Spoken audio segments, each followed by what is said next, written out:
Pisces, what's going on? Robin here with AriesFireTarot. I was almost going to give you my first and last name as if I was being arrested, but anyway. Guys, welcome here to my channel.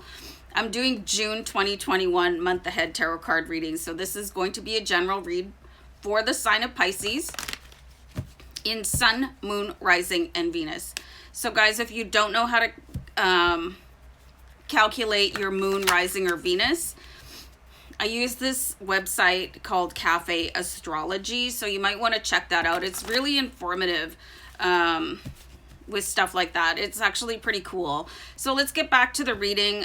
Using the Good Tarot, and this is going to be a general read, so I hope this is really fun for you guys and that it resonates and that, you know, you get what you needed out of the reading. So just take whatever messages apply to you and let the rest fly, because, you know, let's just get going. I like to keep the intro short, and I just wanted to thank all of you guys for subscribing and leaving comments and all of that good stuff. It really does mean a lot to me, you know, and I'm not just saying that.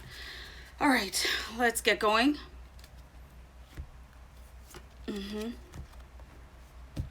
So, all right, so the first card we start off with is the Tower card, okay? But this isn't one of those that is being blown to smithereens. It's not in a war zone.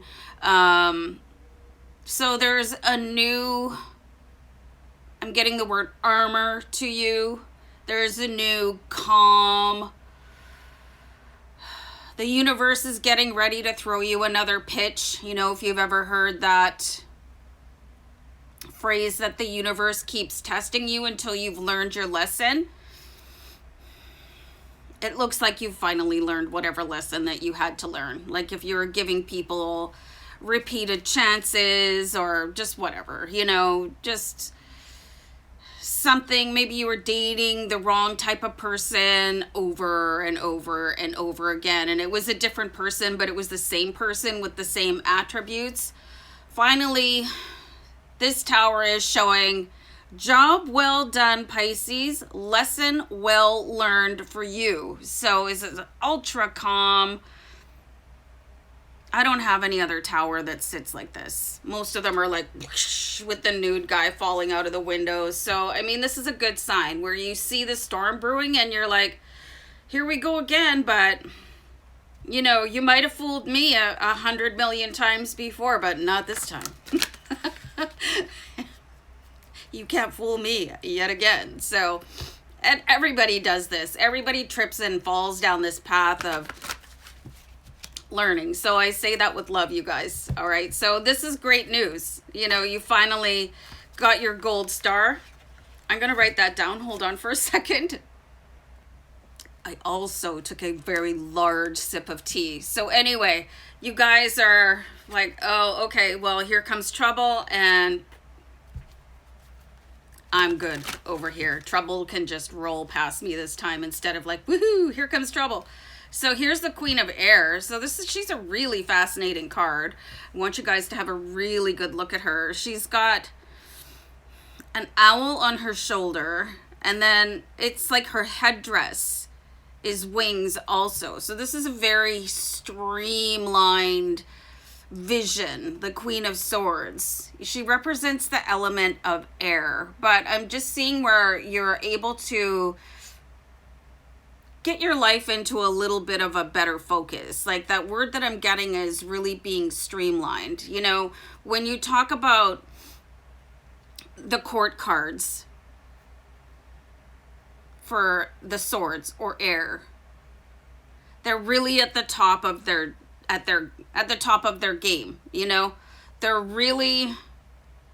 not taking any small petty business anymore. And the Queen of Swords, she really defends her kingdom. So you guys are starting to have a bit of a stronger, I'm getting the word essence, of how much work things really do take and how much you have to protect your serenity, and that your energy is the most important currency that you will ever have, you know? So she's looking at the world in a little bit of a different way, this Queen of Air. You know, she's like sort of more of a, that's okay, you can bring it because I've got everything that I need to handle it.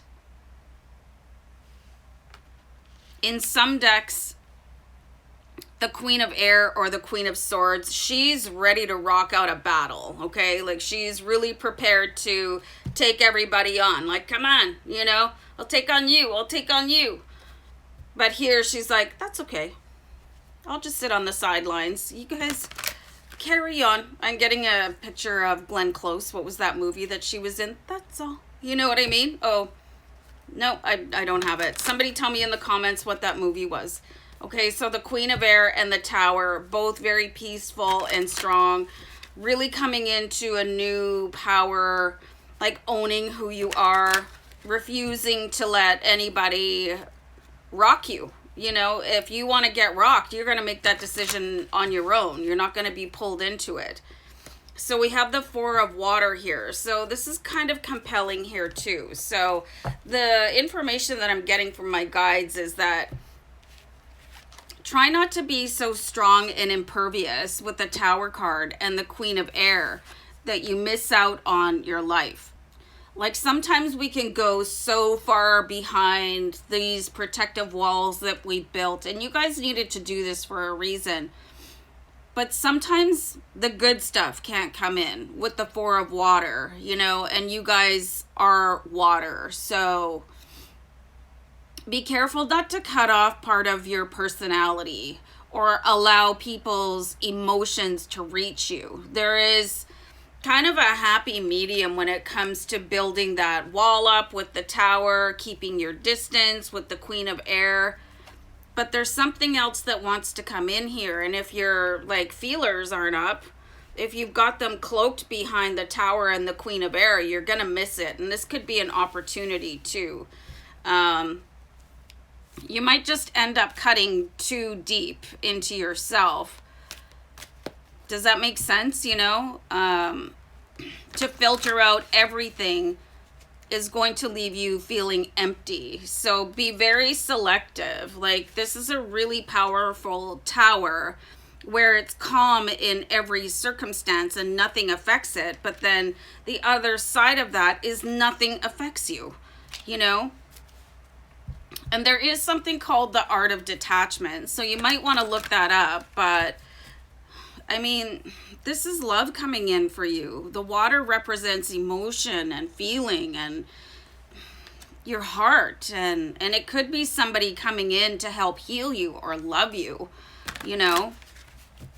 And you could just filter that right out because you've gotten so good at stepping back from everything else, right? So just a little bit of a warning on that too, to really use a little bit of a discernment. Like the Queen of Air, she's going to weigh and balance things. Like, she's going to use very strong intellectual capabilities to go, okay, keep or toss, you know. So you might want to put in a little bit of a process of what is worthy of getting past your walls, as opposed to not interesting.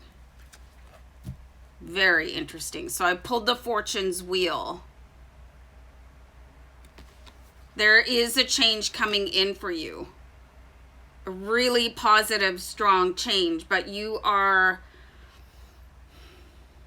in danger of missing it because you've retreated so far back into your Tower and being calm.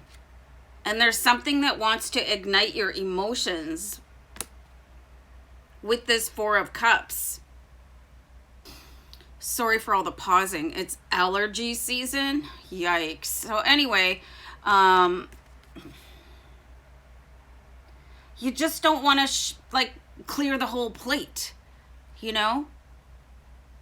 You've got to be really careful what happens next. Like, there's going to be a lesson coming in for you, but there's also going to be an offer coming in for you, and they're going to look so close together. So if you're not using the Queen of Air's, her sensibility, her like laser-like focus,